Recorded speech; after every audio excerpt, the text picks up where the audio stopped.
Welcome to Prophecy Insights. I am Bro Steph, and today is June 27th, 2019.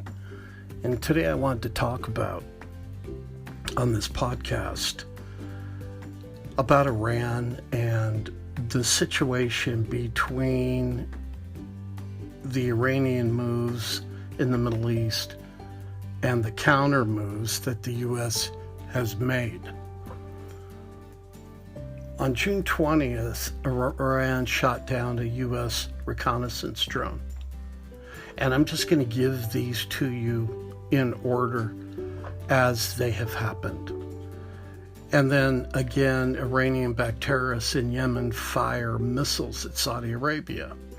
On the 17th of June, Iran vows to dramatically increase the amount of uranium it will enrich in direct violation of the nuclear deal. June 13th, Iran sabotages 2 oil tankers. June 12th, Iran-backed terrorists in Yemen fired missiles at a civilian airport in southern Saudi Arabia. April 22nd, Iran threatens to close down the Straits of Hormuz. Now, in response to this, here's what the USA did. On Monday, the U.S. imposed major new economic sanctions on Iran, trying to squeeze the mullahs into becoming part of a peaceful solution in the Middle East. I doubt that will happen. June 20th, President Trump almost orders a military strike against Iran, and as most of you probably are aware already, Trump called that off because he didn't feel that killing 150 Iranians in special military installations would be appropriate for knocking down a $150 million drone that was not manned. June 18th, the U.S. announced it will send 1,000 more troops to the Middle East. June 10th, the Pentagon sends more B-52 bombers to the Persian Gulf. June 9th, the Pentagon orders U.S. aircraft carrier strike group to the Persian Gulf. May 24th, the U.S. announced it will send 1,500 more troops to the Middle East and sell $8.1 billion in new weapons systems to Arab allies, Jordan, the UAE, and Saudi Arabia. May 11th, the Pentagon deploys Patriot missile defense batteries to the Gulf. And May 10th, the Pentagon sends B-52 bombers and a Marine Expeditionary Unit to the Persian Gulf. And then on May 9th, the U.S. Secretary of State Mike Pompeo warns Iran that our restraint to this point should not be mistaken by Iran for a lack of resolve. He added, the regime in Tehran should understand that any attacks by them or their proxies of any identity against U.S. interests or citizens will be answered with swift and decisive U.S. response. Now, some commentators have been sharply critical of President Trump for not launching military strikes on Iran in recent days. But I think we can look at it a bit differently.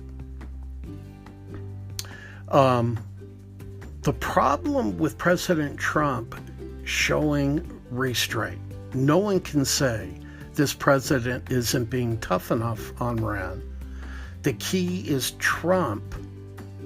the key for Trump, is that his national security team continue to ratchet up the pressure on Iran and run their strategy on their own timetable, not Iran's. As well, the president and his national security team are doing a good job bringing maximum pressure on the Ayatollahs of Iran and bringing U.S. allies along step by step. If your overall policy is right, it's not weakness to show patience and not be a trigger-happy president.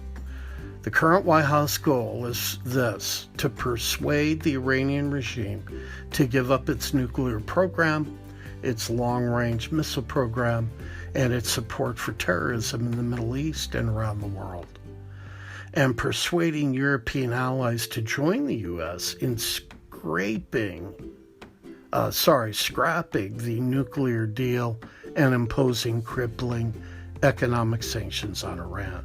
Ultimately, the goal should be to remove the tyrannical regime from power and replace it with more moderate thinking people. Hopefully, economic pressure, diplomacy will suffice, but the U.S. and our allies must be ready for military action if necessary. Now, how does all of this fit into the Ezekiel 38 war that is on the horizon? It's hard to tell. I mean, as I have mentioned previously on other podcasts, this is what I call the Middle East dance, where something happens, everybody gets very excited, speculation starts to run rampant, and people start to assume certain things are going to happen. The one thing we should have learned over the last 15 years is that God works out his plan on his own timetables. This could end up kind of going away into the background. The sanctions, Trump could just leave the sanctions, bearing down pressure on the Iranian government. They could find a way around the sanctions to get money from other countries that side with them, or institutions, terrorist groups that side with them. I mean, where there's a will, there's a way, and it's happened before. So will there be a war? No one really knows for sure. Could there be a war ahead of Ezekiel 38? Yeah, there probably could be. But I think what we really need to focus on here is to pray over this situation and pray that God's perfect will be done over this crisis in the Middle East, because after all, that's what's really important. Now, this does say to us that the return of Christ is getting closer and closer and closer by the day, with these kinds of things that continue to happen in the Middle East. And on my video report that I did yesterday, I talked about the Jewish people in Jerusalem wanting the third temple to be built. They're almost demanding it now. As well, they have all the implements to the third temple. The priests have been trained. The Sanhedrin is in place. They have done mock sacrifices on a temporary altar. They're training the priests how to do that as well. And the red heifer is now in place, and the Jews can produce a red heifer just about any time that they want. So things are falling into alignment, no doubt about it.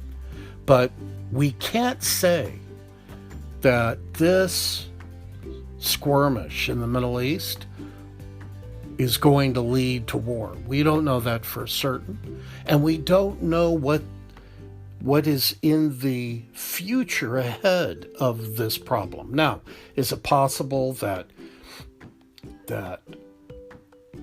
Iran gets tired of the economic pressure and they convince Russia, convince Turkey, convince Hezbollah and Hamas, and their other proxies, North Africa, etc., to make an attack on Israel and to invade Israel, to take over her oil supplies.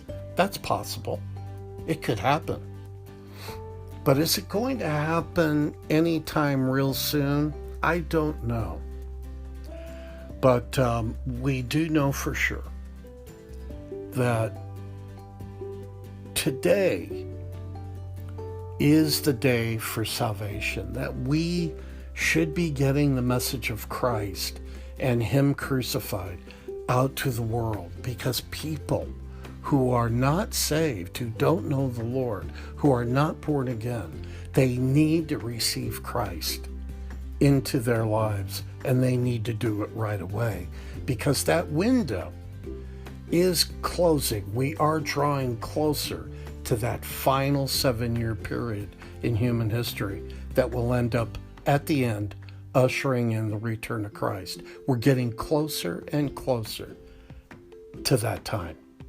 So with that being said, I'm going to wrap this up. Thank you for listening today. I hope you enjoyed it. Comment, please, if you did, and share your thoughts and your views with me as well. This is Bro Stuff for Prophecy Insights. I'll see you again real soon. Bye for now.